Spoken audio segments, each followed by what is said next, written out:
Olá, hoje o Ivocast vai falar sobre religião e a gente vai começar com a Umbanda.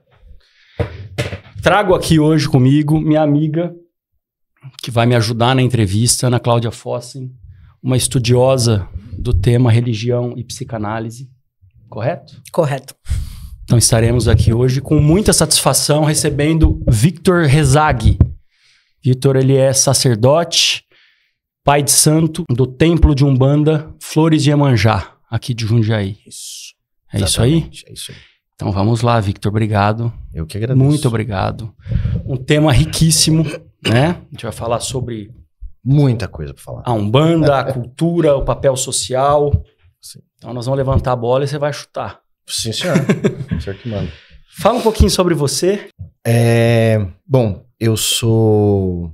E até na apresentação aqui eu já gosto de fazer uma colocação referente à questão social, que eu sou diretor de produtos de tecnologia, então eu trabalho na diretoria executiva de uma empresa para cuidar de desenvolvimento de sistema e sou especialista em compliance, parte de governança, riscos corporativos, etc, etc. Antes de sacerdote. Por quê? Para mostrar para as pessoas que a gente existe, né? Então, a gente tem o hábito sempre de colocar o sacerdócio na frente, o que não é errado. Eu acho certo, inclusive. Mas na sociedade, envolvendo Umbanda, principalmente, é interessante que as pessoas saibam que nós somos gente normal, né? E que nós estamos entre todo mundo ali e tudo mais. Então, sim, eu sou um umbandista, pai de santo, sacerdote, dentro desse mundo corporativo, né? Que até tem curiosidades a respeito disso, que depois a gente pode falar a respeito. Faço isso há 22 anos, desde 2023, já aumentou mais um. Faz 23 anos que eu tô nessa área, que eu trabalho com isso, desde sempre. Né? Comecei lá embaixo. Antigamente eu trabalhava num departamento de tecnologia que não existe mais, chamava Fitoteca. Não sei se vocês já ouviram falar, mas as grandes empresas, elas tinham, como as máquinas, toda a parte de servidores, tudo era tudo local. Então, existia uma infraestrutura específica para garantir os backups de tudo aquilo. E aquilo era feito em fita. Fita mesmo. Parecia fita de videocassete, né? Fita cassete e tal. Ele gravava em fita magnética. Então, era um departamento que cuidava exclusivamente da organização desses backups para poder gravar e tudo mais. Então, esse departamento não existe mais. Hoje é tudo na nuvem. Quem viveu disso a vida inteira hoje está desempregado. Denuncia a nossa idade. Provavelmente denuncia a nossa idade. Os cabelos Exatamente. E as fitas. Então, mas se você for parar para pensar, né? Em termos de evolução, linha de tempo, nem faz tanto tempo assim, né? Para ter extinguido a profissão, se for ver... Muito rápido, né? Muito rápido. Tendo em vista que o grande core de tecnologia das empresas e tudo mais aconteceu de 35, 40 anos para cá, em 20 anos você extingue uma profissão que nasceu nesse período e já morreu, né? Então, foi bastante tempo. E aí, enquanto a vida acontecia, teve esse período de vivência dentro da Umbanda, né? Então, desde adolescente, 14 anos, então a gente passa por um período... de contato com a religião, pela família. Minha família não é umbandista, minha família é de nascença, né? Católico e espírita. É uma mescla de catolicismo e espiritismo. E aí a gente acaba caindo na Umbanda por uma coincidência. O meu avô era um grande despachante aqui de Jundiaí, conhecido bastante aqui em Jundiaí. E acaba que ele vai para um terreiro ajudar o terreiro a se legalizar. E aí, por conta dessa ajuda e tudo que eles viveram ali, ele é convidado a participar do terreiro, e ele faz parte da corrente, e aí minha família começa a frequentar, né? E aí a gente cai na Umbanda assim. O avô foi o pioneiro. Meu avô. E o que é curioso, inclusive, nesse aspecto, até pra gente falar um pouco dessa questão social, é que nós talvez, ainda não é certeza, porque a nossa cultura ainda é judaico-cristã majoritariamente, mas... nós estamos entrando agora nas primeiras gerações que são genuinamente umbandistas. Né? Até a nossa idade, mais ou menos, entre 40 e 50 anos, ninguém nasceu umbandista. Né? Então, a gente começa agora a conhecer pessoas, crianças, que já nascem no berço dessas pessoas que eram de outras religiões e migraram para a Umbanda. Né? Eu faço parte desse grupo. Então, se você olhar a Umbanda nessa faixa etária hoje, pode ter certeza, todo mundo tem uma história religiosa anterior. Né? E raramente você não vai ter. Muito Então interessante. E a Umbanda? Conta um pouco do contexto histórico da Umbanda, né? Quando surgiu, como que foi essa trajetória até agora?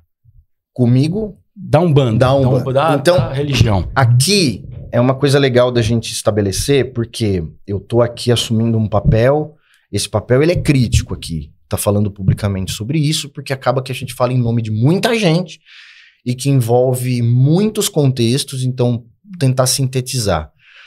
A Umbanda, ela é uma religião que ela tem muitas origens e uma história.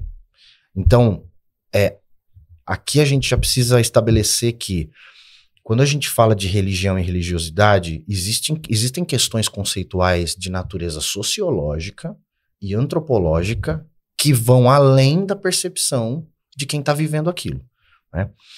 Por que eu digo isso? Porque a Umbanda ela tem uma história registrada, gravada, datada. Isso é história. Outra coisa é debater origem.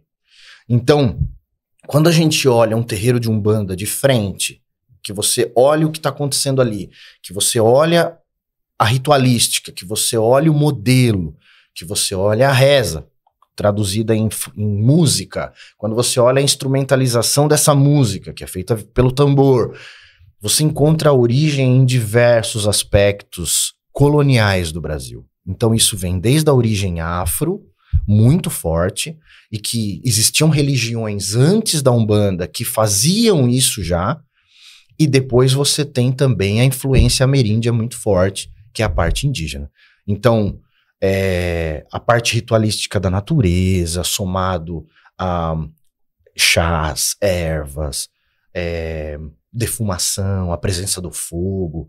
Então, tudo isso você encontra numa origem mais ameríndia. E aí, junto, você traz a figura dos orixás, que não é só orixá, porque você encontra outras práticas que também são Umbanda dentro do Brasil inteiro espalhado por influência de outros panteões, né? Aliás, chamar de panteão já é errado, porque o panteão está vinculado a Roma, mas quando você une, né, esse grupo de divindades e você tem subdivisões dentro do Brasil que envolvem culturas dentro da África, que tem orixás, inquices, voduns, você encontra tudo isso no Brasil, e tudo isso chamando de Umbanda.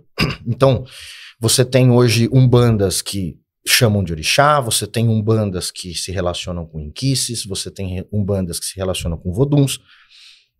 Quando tudo isso cai no Brasil, acaba que isso meio que se perde, e o pessoal vai chamar tudo isso de orixá, né? Então, a presença das divindades afro, somado a uma prática espiritualista de ancestralidade, somado à música pelo tambor, a reza cantada, tudo isso é afro, né? E aí entra a parte que é a mais polêmica hoje, que é a origem eurocentrada disso, que é a reza, a presença do catolicismo ou do espiritismo, né, colaborando ali com a percepção e interpretação de alguns fenômenos e tudo mais.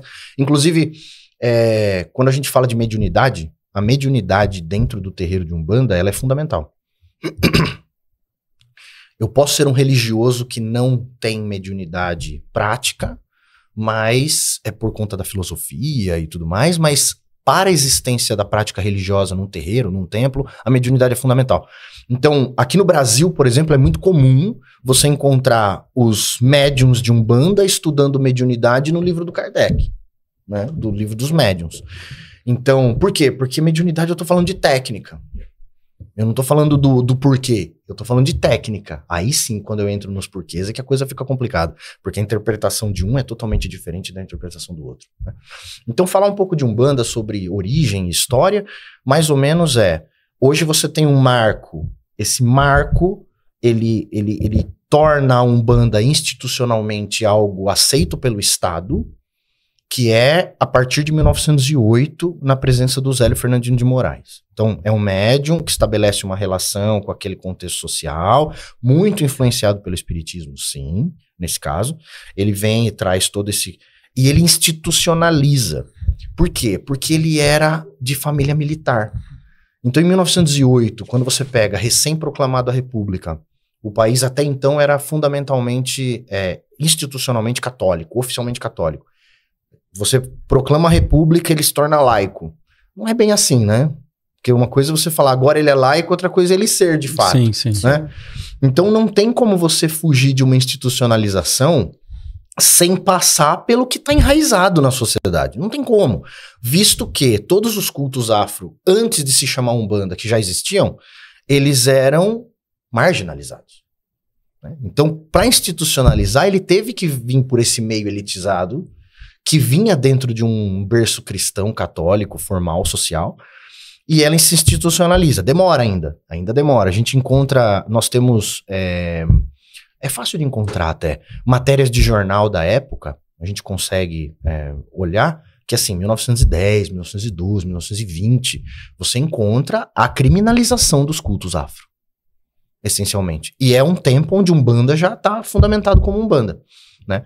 Então, é o que a gente fala da escravidão, né? Se você analisar friamente, a escravidão ainda existe. Mas, nesse contexto... você tem essa história que vem a partir de 1908, que é quando você institucionaliza a religião. Então, se hoje eu tenho um terreiro e esse terreiro está legalizado, é por conta dessa história. Agora, isso nada tem a ver com a origem que influencia ela. Então, as práticas que a gente tem, você vai encontrar desde o culto de orixás, inquices, voduns, que vem de origem afro, e você tem a parte ameríndia, que é a presença do indígena, efetivamente, né, tudo que a gente faz. Inclusive... as duas linhas fundamentais, que a gente chama linha de Umbanda de trabalho, da presença dos espíritos, elas são caboclos, na figura dos indígenas, e os pretos velhos, na figura dos escravos. Né?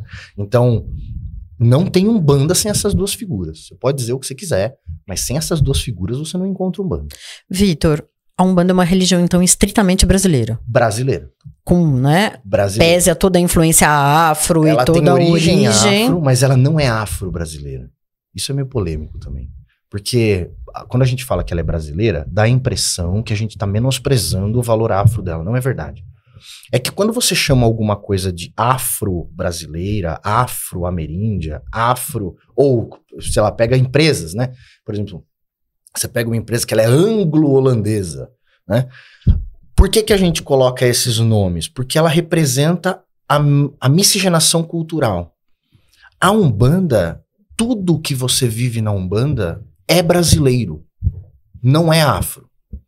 Porque até a representação da afro-ancestralidade é fundamentada no que se viveu no Brasil. Entende? Entendi. Que é totalmente diferente do candomblé. O candomblé tem por excelência resgatar a cultura antes da escravidão. Então tudo que eles fazem é olhando para uma ancestralidade fundamental pré-colonial. Pré-colonial lá, né? Porque a gente só tem a presença afro aqui na figura dos escravos durante a colonização. E né? quando a África vira colônia também dos europeus. Também vira colônia. E aí trazem os africanos para cá. Isso. Então, nesse caso, se a gente dizer que a Umbanda ela é afro-ameríndia ou afro-brasileira, é um erro. É um erro de conceito. Não quer dizer que ela não seja afro-ameríndia de origem. De influências, De influências, exato. Mas a Umbanda, ela é genuinamente brasileira. Ela é uma região que nasce aqui para falar do Brasil para o brasileiro. Né? Essa é a ideia. Muito, muito interessante. Interessante, né? Então, eu fico pensando um pouco, a partir disso da história, né? E disso que você falou do Zélio ter que institucionalizar a Umbanda para ela poder existir, para os cultos não ficarem à margem, não serem, inclusive, atacados, coisas que acontecem até hoje. A gente sabe de terreiros que são queimados, né? Que são aí saqueados, enfim. Socialmente falando, ou talvez mesmo religiosamente falando, a Umbanda acaba ficando, em algum momento, muito mesclada com as questões, muito sincretizada com as questões do catolicismo? Perfeito. O que acontece? Né? Se a gente for fazer um olhar, né, de cima, o que acontece é o seguinte: quando o Zélio consegue estabelecer na sociedade que dá para chamar de Umbanda, que você cultua orixá, e isso não tem nada de mal... Porque teve esse problema, né, historicamente. Você tem, logo depois do Zélio, você tem obras de Umbanda escritas, livros, que são do Tata Tancredo, O Tata Tancredo, ele é um autor que ele traz uma doutrina e um modelo de Umbanda que a gente vai chamar de Umbanda Molocô, que é uma Umbanda que depois vai dar origem a uma Umbanda trançada. Então, você tem subdivisões disso, mas basicamente é uma Umbanda muito afro. Então, até esse resgate cultural lá, que é similar ao Candomblé, cai na Umbanda, né? A partir do Tata Tancredo. Só que o que as pessoas têm dificuldade de entender é que o Tata Tancredo só não foi preso por escrever o que ele escreveu porque houve essa institucionalização prévia. Então, hoje, dentro da Umbanda, quando a gente olha o resgate que os umbandistas têm feito dessa origem afro, eu acho importantíssimo. Uhum. Mas é importante ressaltar que a Umbanda que se pratica hoje nada tem a ver com a do Zélio. O Zélio tem influências até hoje nas umbandas mais esotéricas, a umbanda mais umbanda branca, tem até nome, né? Umbanda branca, umbanda esotérica e tal. O Zélio tem bastante influência ainda. Mas fato é, o Zélio não trabalhava com Exu, por exemplo. Hoje você quase não encontra uma umbanda que não trabalha com Exu.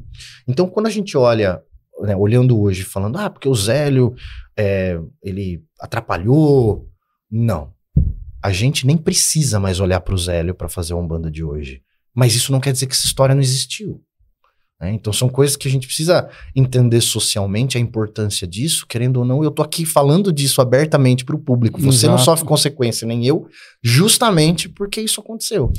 E aí, dar nome a isso e dar espaço jurídico a isso faz a coisa existir. Com absoluta certeza. Enquanto movimento social que seja, religioso social, né? Sim, sim. Então isso é importante para qualquer religião, pra qualquer inclusive. Religião, exato. Né? Então assim, hoje nós temos a liberdade de falar minha Umbanda faz isso, a sua Umbanda faz isso, a sua Umbanda faz isso, a sua Umbanda faz isso, justamente porque ninguém pode falar nada da gente mais. É institucionalizado, é uma religião. Eu tenho liberdade religiosa, como qualquer outra religião. Então, eu só vejo pontos positivos aí. E se a gente quer fazer uma Umbanda que resgata mais o ameríndio, quer fazer uma Umbanda que resgata mais o afro, quer fazer uma Umbanda mais eurocentrada, tá tudo bem, né? Não afeta... A minha casa não é afetada pelo que a sua casa faz. Agora, onde é que tá o nosso drama hoje? Que é a parte social pesada. Se tem uma coisa que o que eu faço afeta o que você faz, é a ética. Porque é em nome desta ética que a gente tem que vir a público constantemente desmistificar, ou pelo menos falar, calma, não é bem assim que as coisas funcionam. Por quê? Porque como toda religião, você tem gente dentro dela que tá lá para usufruir disso, para manipular as pessoas. Então isso acontece a todo momento. Então não tô aqui para fazer o meu lado perfeito, não. Porque a gente adora criticar quem nos critica. Só que a gente também tem sujeira dentro de casa, né? É muito normal. Então acaba que se tem um debate sobre certo e errado dentro da Umbanda que deveria ser definitivo, é a ética. Agora, se você olha mais pro passado afro, mais pro passado ameríndio, mais pro passado... Aí já não é problema meu, não é problema de ninguém. O importante é que você seja feliz, assine como Umbanda e a Umbanda cresça. Pra mim é o que importa. Agora, ética não. Ética a gente tem que debater e isso aí, pra mim, é o que fundamenta o como deveria ser todo mundo. Né? Tá. E sobre os princípios, vamos dizer, os fundamentos, o que é a essência da Umbanda? Até para as pessoas terem um contato com isso. O que você consegue me dizer sobre os pilares, né? Tá, eu vou generalizar bastante, tá? Justamente porque quando eu começo a estabelecer doutrinas que elas podem ser diferentes umas das outras em algumas percepções sobre a vida, porque toda religião é sobre isso, quando você começa a estabelecer que pode haver essas diferenças, o que eu posso citar como fundamento, se eu olhar para minha casa, pode não ser na sua casa.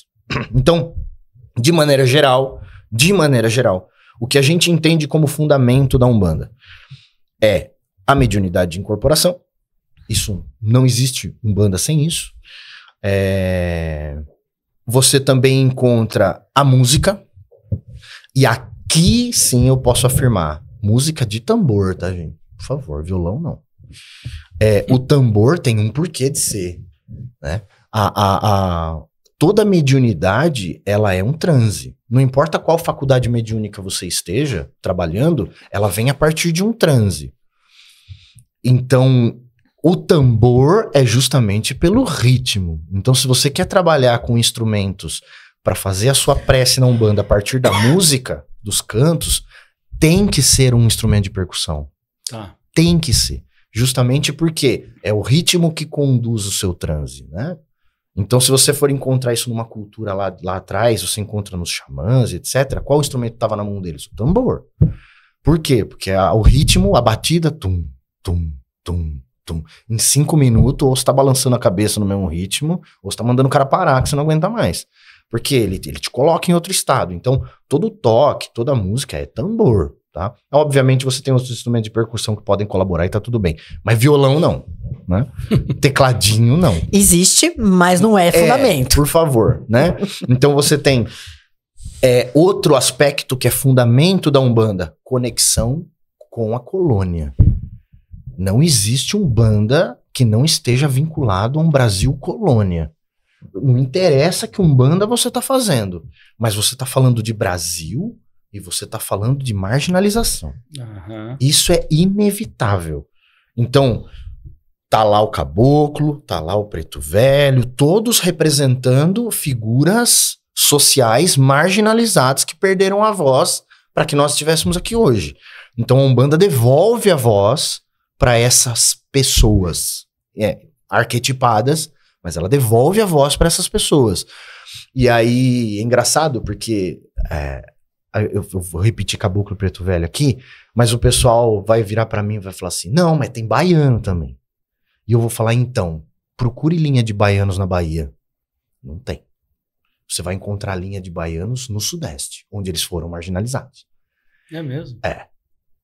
Você não encontra a linha de boiadeiros na Umbanda, onde você tá num seio rural. Você encontra no urbano. Tá. Por quê? Porque é onde eles são marginalizados. Tá. Então, cigano, marginalizado no mundo inteiro.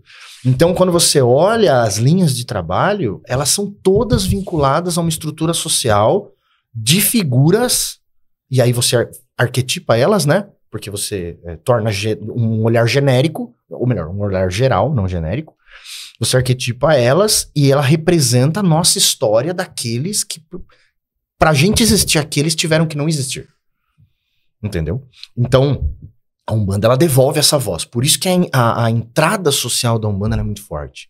E é por isso que ela é tão temida, né? Tirando a parte magística da coisa, ela é muito temida por quem controla essa rédea, porque como que você justifica o racismo na presença da Umbanda? Fica difícil, né? Qualquer tipo de discriminação, Qualquer né? tipo de discriminação, exatamente. Então, o umbandista que sustenta a discriminação, ele precisa repensar o que ele está fazendo, ou na religião ou na sociedade. Não, das duas, mas não cabe, não orna, né? Aqui no interior. Não orna. As duas coisas, não orna. Então, assim, é só olhar para dentro do seu terreiro, com quem você está conversando e por quê, né?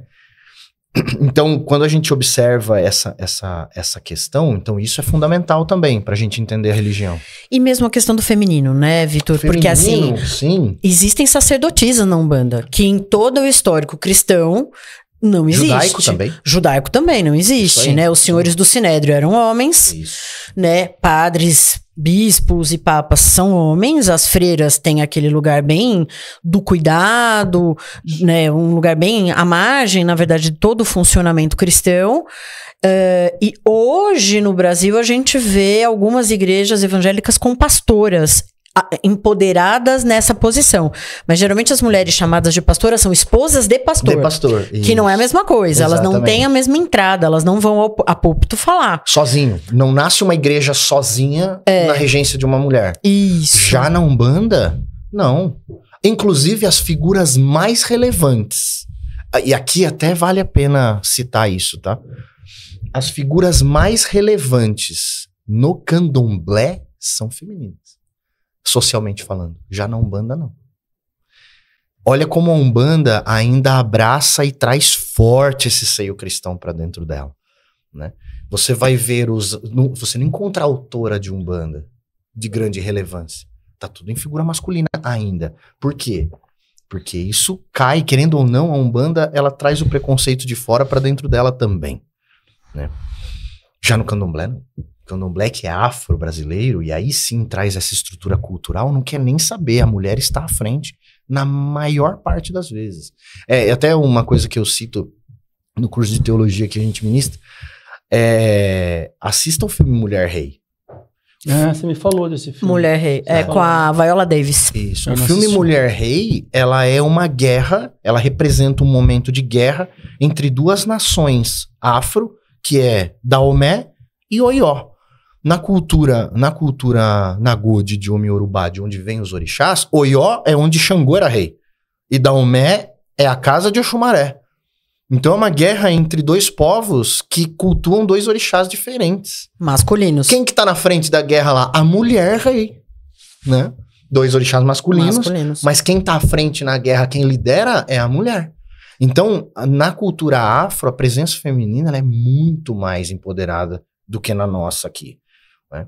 E é bem lembrado, é bem curioso isso, de fato. Não é curioso? Porque a Umbanda ainda é figura masculina. E por mais que você tenha as mulheres no terreiro liderando, as mães de santo e tudo, mas as figuras que saem para a sociedade para falar ainda são masculinas.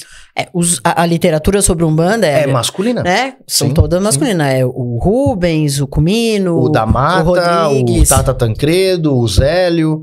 Então tá tudo na figura masculina. Você encontra algumas obras de mulheres, mas elas não escalam socialmente dentro da Umbanda assim para ser vista como referência, como são as masculinas. Então olha como, você entendeu? Essa influência do nosso berço cristão aqui é muito forte. E nesse ponto o candomblé tá à nossa frente, com certeza. Justamente por ele olhar para outra cultura, ele tem muito mais desapego a esse contexto do que a gente. Né? Nesse ponto, mas você entende que é um processo, né? Assim, desde de 1908, que é o marco, até hoje, as coisas vêm mudando do que já foram. E é jovem, né? Das resistências, das dificuldades do... É por isso que eu sou Por mais que eu tenha falado tudo que eu falei a respeito de história e origem, eu sou a favor desse resgate. Da Umbanda começar a olhar mais para sua origem. Eu sou a favor. Justamente por causa disso. Porque, de fato, você encontra terreiros que você não sabe que... Se não tem ninguém incorporado, você não sabe que você está no terreiro. Você está dentro de uma igreja. Em diversos aspectos. Ou num centro espírita. Tem terreiro que é literalmente um centro espírita com gente de pé vestida de branco e rodando. Mas é um centro espírita. Né? Em termos de colocação, em como as pessoas se colocam, como elas se manifestam, como elas... Né? O controle daquele contexto é todo olhando para calma, nós somos brancos e a gente sabe se comportar. Como se a ritualística da Umbanda fosse um problema de não comportamento. A gente vê muito disso. Não, nós somos intensos mesmo. A gente ri, a gente chora, a gente roda, a gente dança, a gente canta, né? E faz parte da nossa ritualística normal. Mas existe esse olhar ainda que afasta um pouco e diz, calma, não é assim que a gente tem que se comportar. Até curiosamente, essa semana da gravação, é homenagem de... Aliás, hoje é dia de Cosme e Damião.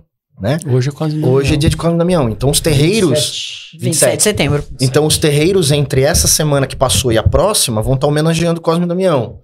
E aí a gente tá lá no terreiro educando os erês, né? Os espíritos infantis, né? Que se manifestam e tudo. E nós estamos lá educando eles, né? Como que você tem que se comportar. Isso é muito euro, sabe? Então é o olhar da nossa influência cultural raiz cristã que tá invadindo ali o tempo todo, né? A gente não escapa disso. Mas fundamento mesmo, na minha opinião, se eu tiver que falar de maneira geral, é a música a partir do tambor, é a presença das entidades olhando para essa relação social do que a gente tem de origem colonial que foi marginalizado, e a incorporação, mediunidade. A mediunidade. Então você não faz Umbanda sem isso. Ah, Vitor, mas e os orixás? Calma, isso pode servir para um debate lá para frente. Porque cultuar os orixás, eu posso só rezar para o Olorum, se eu quiser. Eu posso rezar para Deus, se eu quiser. Né? Óbvio que a presença dos orixás estão ali e tudo, mas quando eu estipulo minha relação religiosa, não é isso que determina. Né? Quando a gente fala de fundamento, é importante dizer isso, até para quem está ouvindo. Fundamento é o que dá razão de ser. Não é o que eu acho legal fazer. Né? E é por isso que a Umbanda tem muitas práticas variadas, mas fundamentos são os mesmos. Né? Porque o que dá razão de ser para qualquer terreiro que você conheça é o mesmo. A mesma coisa. Né? E é por isso que eu coloco só esses três de maneira geral. Como esses pilares. Como pilares. Sem isso, não tem Umbanda. Não existe Umbanda. O resto você pode estabelecer como particularidades que vão que vão se relacionar ali com a sua comunidade e o que te influenciou como sacerdote até então. Né? O que leva uma pessoa hoje, eu sei que essa pergunta não tem uma única resposta, ou tem, a buscar um terreiro, por exemplo. O que vocês veem na prática, como a maioria das pessoas que nunca estiveram no terreiro, que chegam lá? Você consegue ter esse... Sim. Hoje é fácil definir. Ou melhor, hoje, na realidade, fácil definir sempre foi, só que hoje o leque é maior. Antigamente era último recurso. Último recurso. Último recurso. Pronto-socorro. Pronto-socorro. Então, assim, foi o que deu. Todas as rezas deram errado. Vou pra macumba. Uhum. Não, nem médico, né? Até médico. Eu vou... Porque o espiritismo, quando ele trabalha muito a questão de cura, cirurgia espiritual, essas coisas todas, que eu nem sei hoje mais se o pessoal ainda aplica muito isso, porque acho que depende do centro, do lugar. Então, é que tem um problema com a lei, né? Isso... Tem um problema com a lei médica. Com a lei médica. Existe.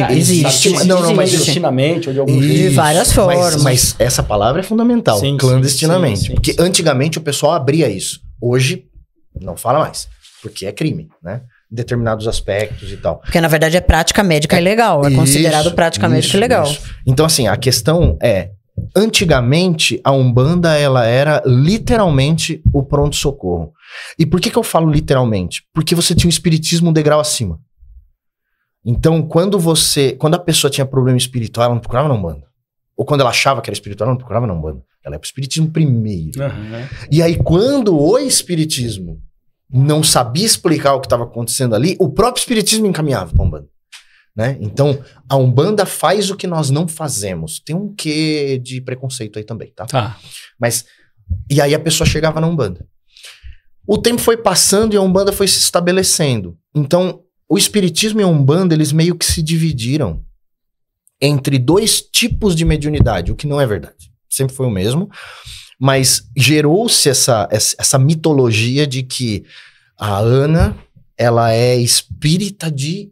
Ela é médium de espiritismo. Mesa branca. Isso. E o Ivo é médium de Umbanda. Aí você pergunta pra pessoa, me explica o que é isso. Ela vai falar das entidades. Porque a Ana tem mentor e você tem caboclo, né?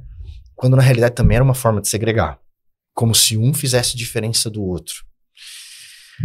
E então eles começaram a dividir esse fardo. Então as pessoas passaram a procurar a Umbanda da mesma forma que elas procuravam o espiritismo. Tenho mediunidade, mas a minha mediunidade é de Umbanda. Então a pessoa procurava, mantendo o pronto-socorro no pacote. Passou-se o tempo e hoje você embute a curiosidade. A curiosidade? Então com a mídia social, com a exposição, agora as pessoas querem saber mais. O que acontece lá dentro? O que é isso? É uma brincadeira que eu faço, né, com o pessoal que faz o curso de teologia. Ele no nosso terreiro ele é obrigatório para entrar para a corrente. Então, às vezes durante o curso a gente costuma trazer pessoas que não são da Umbanda. As pessoas são curiosas, quero aprender mais sobre Umbanda. E a gente sempre fala, nós temos dia de gira, nós temos dia de desenvolvimento mediúnico. Um dia que é focado no desenvolvimento. E as pessoas ficam meio assim, o que será que acontece? Que é de porta fechada, que ninguém vê. Né? Só estão eles ali dentro. As pessoas devem achar que a gente faz fogo, sair da mão. Não é. É um dia chato pra diabo na expectativa das pessoas. Porque a gente fica lá conversando sobre doutrina, sobre religiosidade. E aí a gente abre um espaço para poder fazer a ritualística, fazer o contato espiritual e tudo mais. Não é nada demais, né? Mas a curiosidade tá lá. Então, o que acontece, né, lá dentro da Umbanda? Então, você tem esses 3 aspectos fundamentais que fazem a pessoa procurar Umbanda. E agora, o quarto, que é o mais recente, é o da família umbandista, que até então não existia. Não existia nenhum berço genuinamente umbandista. Agora tem, né? Já tem pessoas que, se tem filhos, essa pessoa já é da Umbanda, então ele já nasce lá dentro. Uhum. E aí, naturalmente, essa pessoa passa a navegar pelo universo da Umbanda, né? Então, esses 4 motivos é o que leva a pessoa para Umbanda hoje.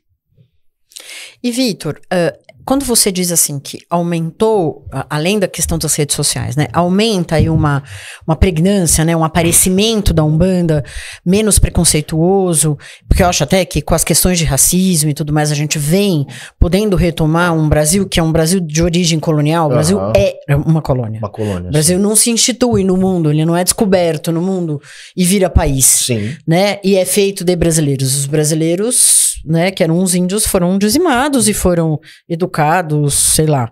Então, aí eu acho que tem uma coisa que é interessante, né? A minha hipótese é, vem uma queda, na verdade, da questão do nome do pai, da questão da figura de Deus, mesmo nas religiões cristãs. Né? Eu acho que Deus não é mais visto, ou ele não é muito mais pregado da forma como ele era. O quanto essa queda, pelo menos para a psicanálise isso é muito rico, né? E Freud vai falar isso em Moisés e o Monoteísmo, né? E depois Lacan vai falar, e muitos teóricos vão falar dessa queda. Essa queda do nome do pai faz com que algumas outras coisas que não são da ordem do cristianismo, que não são da ordem dessa questão eurocêntrica, passem a poder existir. De uma maneira menos, como eu vou dizer, e aí eu acho que a Umbanda entra muito nisso, por conta da questão magística, menos pecaminosa. Certo. Né? Perfeito. Então, assim, a gente passa a olhar para outras ritualísticas, inclusive as mais ditas mágicas, de uma maneira que não é coisa do diabo, que não é coisa anticristo, que não é... Por quê? Porque cai um pouco o poder mesmo, tanto político quanto religioso da própria igreja, né? No Ocidente. A gente vem observando isso de pelo menos 50 anos para cá. Sim. Pelo menos. Sim. Né? Então, pra gente que é psicanalista, isso é muito interessante de poder pensar, porque isso tem efeitos na saúde mental, a queda do que a gente chama de nome do pai, mas isso também tem efeitos sociais importantíssimos, e inclusive talvez uma abertura para que se entenda como funciona a Umbanda. Sim. Né? E que toda a magística, a ritualística não é uma coisa à margem, vinda de povos primitivos que foram escravizados porque eram primitivos. Eles não foram, os negros não foram escravizados porque eram primitivos, eles foram escravizados porque eles não tinham condição, eles não venceram a guerra. Exato. Como a história do Império Romano nos conta, que os povos europeus, né, a Europa virou o Império Romano a uma certa altura da história porque alguns povos não tinham... Eles estiveram à frente enquanto eles ganharam. Exatamente. Quando eles perderam, acabou. Acabou. Eles sumiram. O Império Romano acabou, a Itália virou uma bota e ali ela ficou. É isso aí. Né? Então, eles foram literalmente reduzidos à Itália ali, né? Sim. E que, enfim, que agora nem é isso mais. Então, isso que eu acho que é importante da gente poder pensar. Tem algo da mudança do mundo aí, de uma mudança de poder ver essa lei que era completamente rígida, dogmática, que... né? Matava mulheres porque elas eram bruxas, que eram da ritualística que já existia de povos pagãos, né? Anteriores ao cristianismo, e que isso vem para o Brasil através da escravidão. Perfeito. Né? E de povos que, assim, não é porque eles eram primitivos e porque a ritualística deles era primitiva, é porque eles foram escravizados porque eles não tinham armas, eles perderam a guerra. Sim. Entendeu? Perderam para os europeus, e é isso que aconteceu. E é interessante porque, entrando um pouco no universo da parte psicológica da sociedade, quando você abre uma margem para viver uma vida sem a presença de um pecado, pensa como essa sociedade muda no momento que você não precisa mais ter medo disso, né? Então, parte do preconceito que a Umbanda sofre, que as religiões afro sofrem, é o quanto das ideias que permeiam aquela fé podem mudar o seu olhar para a sociedade que as oprime. Ninguém quer mudar isso. Quem tá em cima não quer mudar isso de jeito nenhum. Correto. Então, é difícil para as pessoas, e aqui até é curioso que aconteceu recentemente, mas um dos maiores prazeres que eu tenho na vida é poder olhar a cara das pessoas, a reação das pessoas, enquanto professor de teologia desta teologia. Porque quando a pessoa começa a se permitir pensar numa vida sem isso, a cara da pessoa, de surpresa e encanto na mesma fusão, ela é muito impressionante. E é isso que assusta o modelo social que nós temos hoje. Então, a Umbanda, ela tende a ser sempre um expoente de crescimento pontual e de redução temporária para um crescimento pontual e uma redução temporária. Ela tá sempre numa curva, porque quando a Umbanda e o Candomblé também, quando a gente cresce muito, alguma coisa vai vir e vai podar ela. E depois ela vai se reduzir. A marginalidade outra vez. Para depois ela crescer de novo. Foi assim historicamente. Não sei se daqui para frente isso muda com as redes sociais. Tomara. Porque por mais que haja absurdos sendo expostos ali, ainda gera essa curiosidade, então ainda tá trazendo as pessoas para dentro, né? Então, é muito interessante a gente olhar essa conexão entre o quanto o aspecto estabelecido da fé, da nossa raiz religiosa, influencia no comportamento e nas dores do ser humano. Muito. Nós vemos isso nos consultórios. É isso aí. A grande parte das pessoas que estão em sofrimento, né, as raízes, né, desse sofrimento muitas vezes estão moldadas por culpa, pelo conceito do pecado, por ideias que... Pelos ideais cristãos, que às vezes a pessoa nem é praticante. Não é religiosa. Ela não é praticante, mas o molde são os ideais cristãos. Tá no ar ainda. Né? Então, o molde da maternidade ainda é Maria, o molde do feminino ainda é, né, aquela coisa gloriosa e casta e nananã. Então, ainda, os moldes ainda são esses. É que a pessoa mesmo não praticando, porque isso tá no social, isso tá no ar, né? Sim. E tudo isso é baseado no que a pessoa acredita, mesmo que não tenha religião envolvida.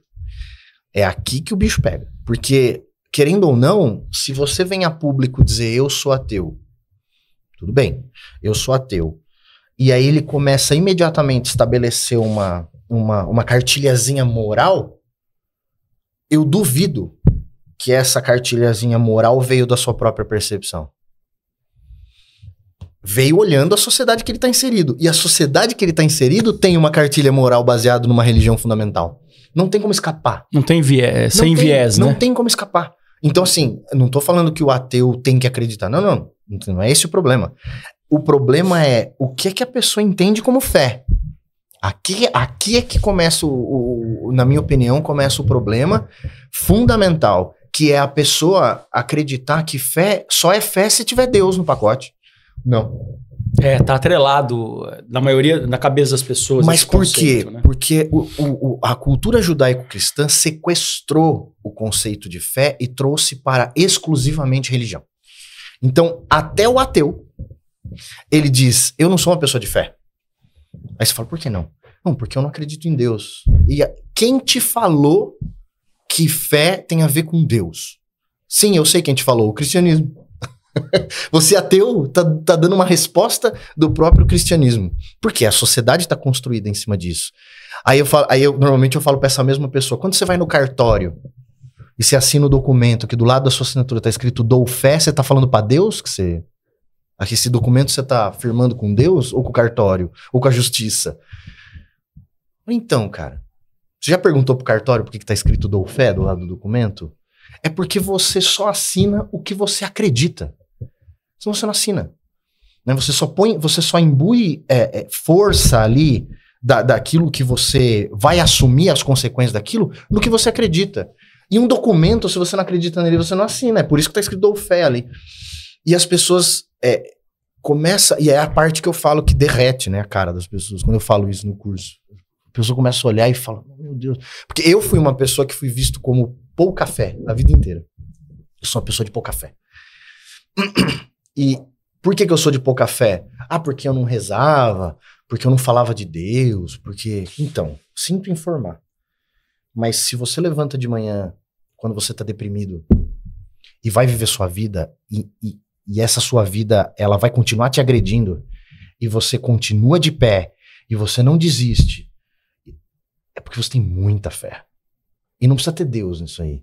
Você só acredita que o dia vai ser melhor. Seja lá por qual for o motivo. Isso te move, né? Isso te move. Né? Então, fé é base de propósito. Fé é o que faz você levantar da sua cama. Fé é o que você... E não tem Deus aí. Porque se você levanta da sua cama por Deus, alguma coisa está errada com você. Uhum. Alguma coisa está errada, né? Então... quando você para pra pensar na quantidade de coisas que você acredita pra estar aqui hoje, que não tem nada a ver com Deus. Então, quando você começa a fazer uma reflexão sobre a fé nesse contexto e você descobre que Deus e religião é um aspecto da sua fé, a religião começa a perder importância. Entendeu? E as pessoas não querem que você pense assim. Porque a religião precisa conduzir ainda quem você é, porque ela fatura, né? Aprisiona, né? Ela aprisiona você. Ela conduz você. Uma coisa que, até outro dia, eu não sou do meio, mas eu, por exemplo, acho um completo absurdo. Uma vez, alguém me falou, agora não vou lembrar detalhes do contexto, mas alguém me falou que as coisas não davam certo, e a pessoa foi num médico, e eu acho que esse médico era espírita, ou alguma coisa do tipo, e o médico recomendou o espiritismo. Não é porque é espiritismo, podia ser umbanda, podia ser igreja, podia ser pastor, não interessa. Cara, desculpa. Mas, Vitor, você não é religioso, você não acha legal? A pessoa... Eu acho legal, mas não por orientação médica. A pessoa tem que procurar religião. A religião, ela tem que agregar, ela tem que trazer, ela tem que te preencher, ela tem que compor o seu pensamento, o seu comportamento, mas ela não pode ser o fio condutor disso. E aí você tá misturando coisas técnicas, ciência com religião, não faz o menor sentido. Religião não tá aqui para combater a ciência, tá aqui para somar, né? Então, principalmente na parte psicológica, poxa, por que eu vou conduzir a religião para combater? E você encontra isso dentro da religião, principalmente na Umbanda, que tem relação humana muito forte, né? A Umbanda, ela tem essa questão que é curiosa, que é uma exceção dentro do modelo religioso padrão, que o padre, ele reza, você ouve a missa, levanta e vai embora. Se você tiver com quem conversar, você vai conversar com seu amiguinho do lado no banco ali da igreja. Já na Umbanda, não. Você está em contato direto com a representação da religião. Olha a responsabilidade disso. E aí o cara vai pro terreiro a pessoa tem um problema seríssimo de questões neurológicas ou o que quer que seja, que ninguém ali é psiquiatra para identificar, ou neurologista para identificar, ou psicólogo para identificar, mas a gente percebe e a pessoa vai ouvir que é mediunidade? Desculpa, não é.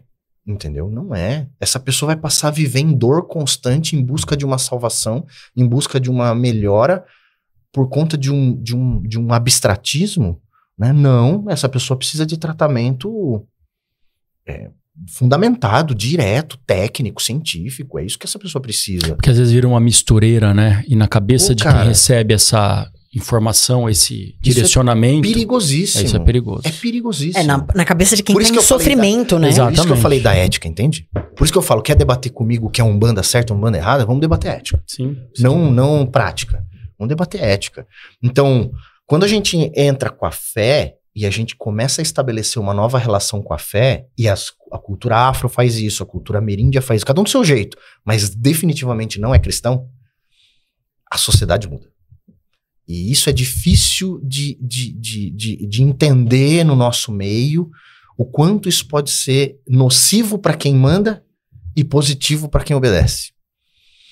Entende? Então, não é uma questão de buscar disrupção social, não é isso. Mas espera um pouquinho. É um desafio que eu sempre faço, né? Nós somos de uma escola que, quando chega o espiritismo no Brasil, o espiritismo está na lista das religiões que chegaram primeiro no Brasil depois da República. E ninguém sabe disso. Quando você ouve a história do Zélio, aqui eu já não tô nem falando de história de Umbanda mais, mas quando você ouve a história do Zélio e que em 1908 esse cara tá dentro de uma federação espírita no Brasil, em que ano foi proclamada a República no Brasil? Quantos anos fazia que a gente era Estado laico? O espiritismo já tava lá, porque ele vem pela elite da Europa. Ele chega junto. Então, olha como o espiritismo conduziu o pensamento religioso com a presença dos espíritos dentro desse seio cristão. E o espiritismo é muito cristão. Muito cristão. Então, você começa a olhar e aí começam as coisas que me pegam, sabe? Aí você olha lá, tá lá o mendigo na rua, lá, tá lá a criança no semáforo, tá lá a pessoa deficiente, tá a pessoa que tá sofrendo uma doença grave, coisa do tipo. Normalmente, você não ouve esse texto, o que eu vou dizer, você não ouve isso num aspecto nosso aqui, social. Mas você ouve quando tá fragilizado. Então, tá lá o mendigo na rua. A gente aprendeu a olhar para esse mendigo e falar, essa pessoa tem uma dívida espiritual. Por isso ela tá desse jeito. Vem a Umbanda e diz o seguinte, não existe karma. Me explica aquela pessoa ali. Não tem como você explicar mais de maneira espiritual. Acabou. Então, ou você age para que a sociedade não permita mais, e isso não é matando, eu sempre falo isso, não é matando, matando também não resolve, mas que não permita mais que pessoas nessa condição se criem, como que você não mexe na sociedade se você pensa assim? E é isso que as pessoas não querem que aconteça. Né? O discurso conveniente do... eu sempre uso esse exemplo. Existe uma frase que, pra mim, ela é muito doída. Que o pessoal fala, não existe bala perdida. Na estrutura espírita, não existe bala perdida. Ah, é? Então, não existe bala perdida quando é do bairro pro morro. Mas quando é do morro pro bairro, a gente tem que saber o mais rápido possível de onde essa bala veio.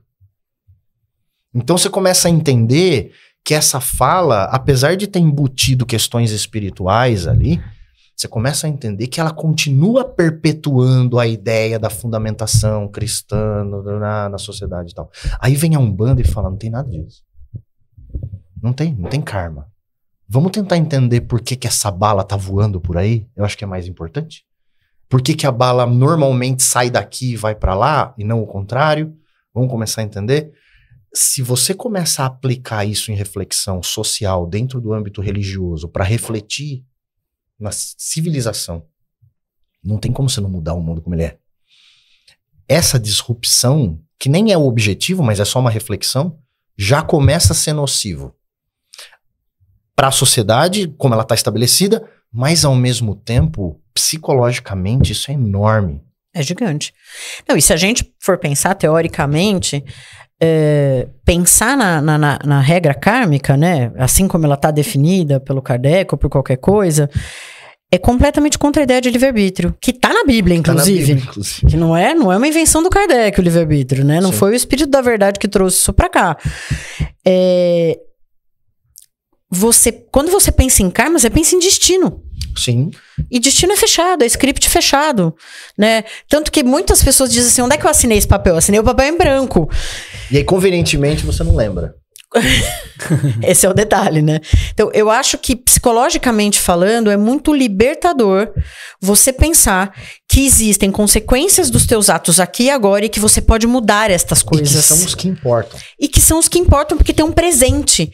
Que essa é uma outra ideia cristã que eu acho que é importante a gente falar aqui, que a felicidade não é desse mundo, tá na Bíblia. Tá na Bíblia. Uhum. Sim, a felicidade tem que ser desse mundo, porque hoje, agora, é o único mundo que nós conhecemos. Se eu vou pro céu, pro inferno, pro nosso lar, pra onde for, esse é um segundo momento do que eu tô fazendo, né? E isso eu acho que é muito importante, psicologicamente falando, é muito importante. A ansiedade. O que é ansiedade? É o medo do futuro. Então, se eu tenho medo de não chegar ao céu, ou aonde for, de não evoluir, do que seja... É um estágio constante de ansiedade. É um estágio constante de ansiedade, que é o que a gente vive hoje. E detalhe, né? Julgado por regras que você desconhece. Pois é. O que você não lembra? Você só tá rezando desde já para que o julgamento seja ao seu favor. Seja lá como você vive, né? E é muito interessante porque a pessoa senta... Isso que eu sempre reforço isso. A grandeza da presença na Umbanda na sociedade. Se as pessoas descobrirem isso, a Umbanda vai crescer e vai explodir. Por quê? Porque você senta na frente de uma entidade, se for um preto velho, de um caboclo, de um exu, de uma pombagira, de um herê, não interessa. Elas não estão ali contando contos de Aruanda, né? Porque lá do outro lado a gente vive assim. Não, a Umbanda, a nossa relação espiritual, a presença dos espíritos para se relacionar com a sociedade como ela é hoje, é para falar da sociedade como ela é hoje. Não é para falar do seu futuro quando você morrer. Então, isso fere um pouco a premissa do cristianismo por excelência, que é onde entra o espiritismo também. é o tempo todo falando do pós-mortem. Uhum. Não, e agora? O que nós temos aqui pra fazer hoje? Vou voltar na bala perdida. Tá, então quer dizer que vamos deixar como tá, porque lá no espírito tá tudo bem e tal. Não, como é que a gente melhora o mundo que tá hoje aqui, diante de nós? O que a gente faz pra melhorar a sociedade, melhorar as relações? Não tem como você não se libertar de dores que vão te levar para uma psicologia aplicada. Uma coisa mais intensa. Olha a depressão, né? Eu sempre falo isso, a Umbanda não trata a depressão com espírito.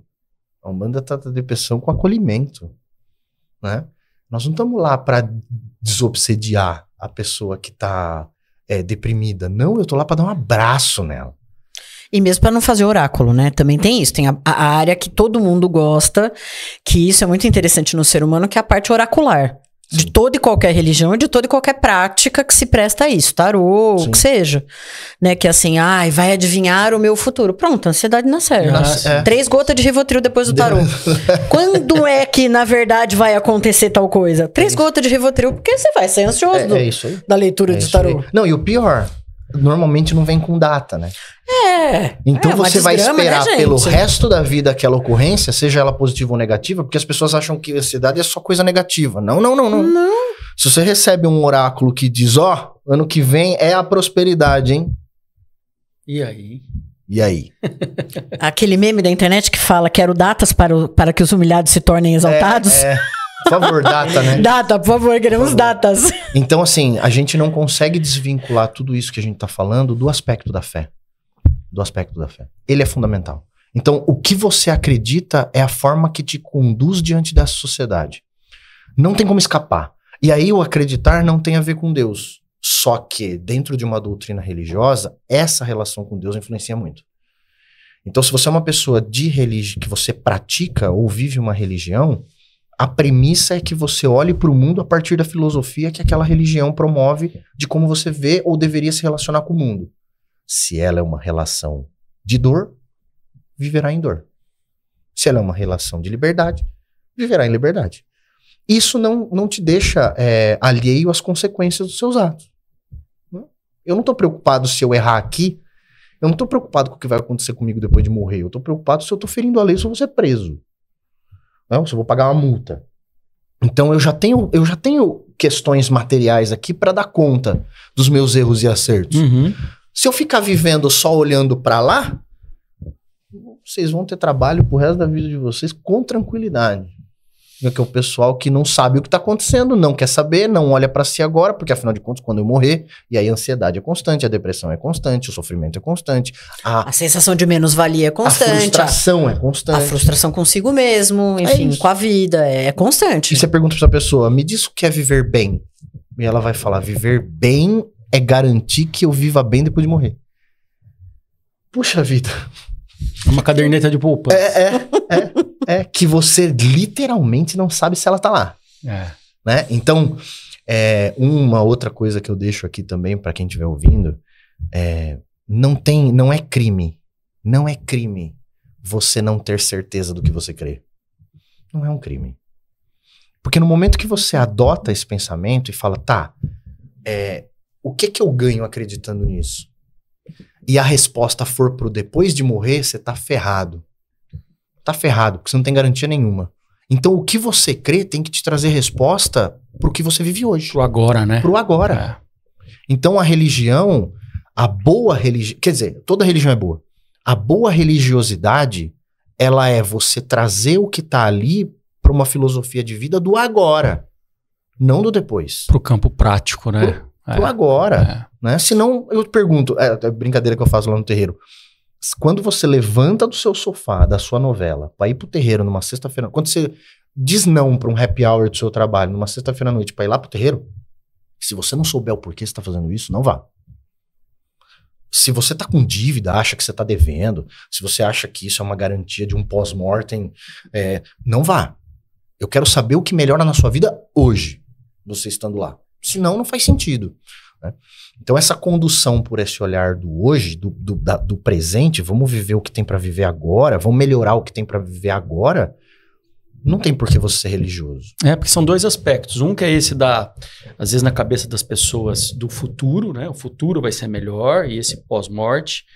Ou a questão da troca, né? Como você falou, a religião ocupar um lugar de eu preciso fazer para receber. Isso. Né? Isso está embutido no ser humano de maneira geral. Que fere premissa. É engraçado até se falar disso, que nem ia tocar no assunto, mas rapidinho, en passant, a gente costuma... Toda religião vai falar muito de caridade.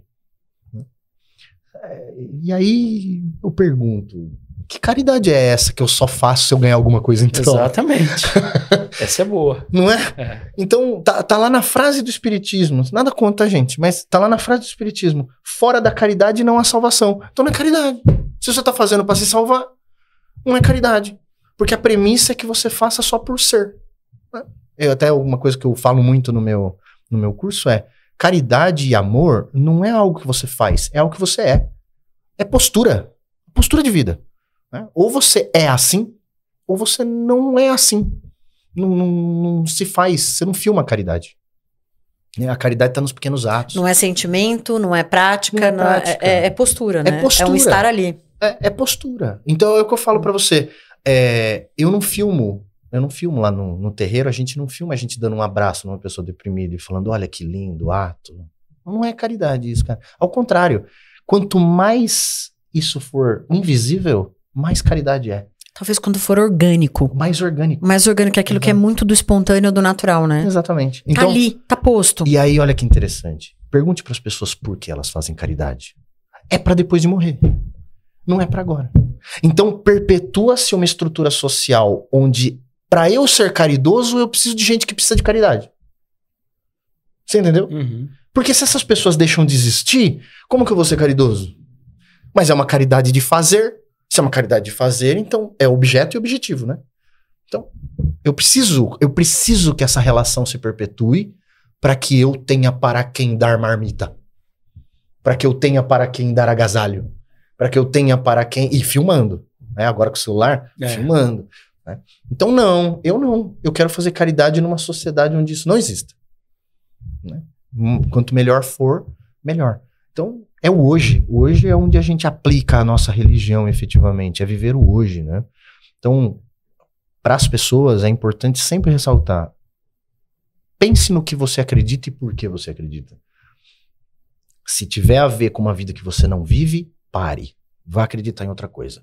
Você só acredita em coisas que conduzem sua vida como ela é agora. É isso que te dá propósito. Né?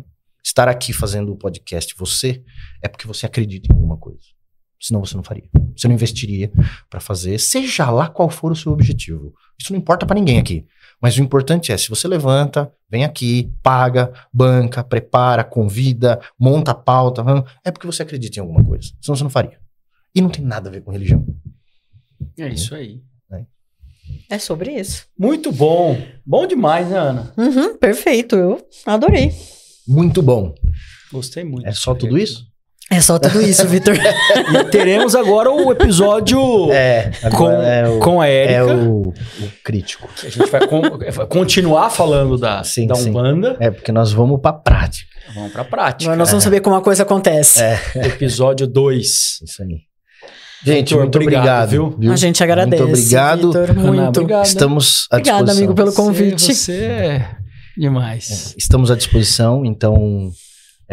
inclusive convido as pessoas, Templo Moisés Flores de Iemanjá, Rua Bom Jesus de Pirapora 1053, quiser ver macumba, né? E fala do YouTube, do Ecos.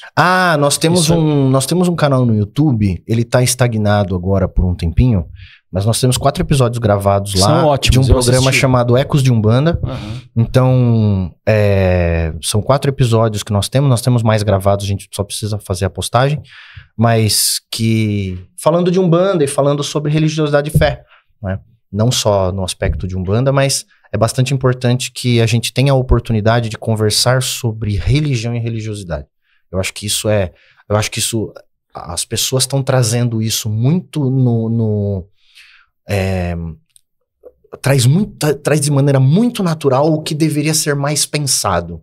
É como se todo mundo já soubesse o que é, e aí a gente traz reflexões como a de hoje, por exemplo, e coisas que as pessoas não param para pensar, né? Então, falar de religião e religiosidade deveria ser algo mais profundo do que o que a gente costuma levar socialmente hoje no deixa como tá que tá tudo bem. Ótimo. E a ideia hoje foi essa, trazer... Porque a experiência humana, ela tá permeada pela transcendência, pela busca da religião, pela religiosidade, enfim, existem terminologias aí diversas para uma busca de algo que foge do estritamente material, né? Sim. E acho que a ideia hoje, muito rico tua fala. Que bom. Acho que as pessoas espero ajudar. Vão escutar, vão ver, né? E eu espero que toque de alguma maneira as pessoas e isso fique como uma publicação, né, que tá aí para as pessoas se abastecerem dela. Eu também. Não é? Obrigado. Obrigado. Valeu. Obrigada, gente.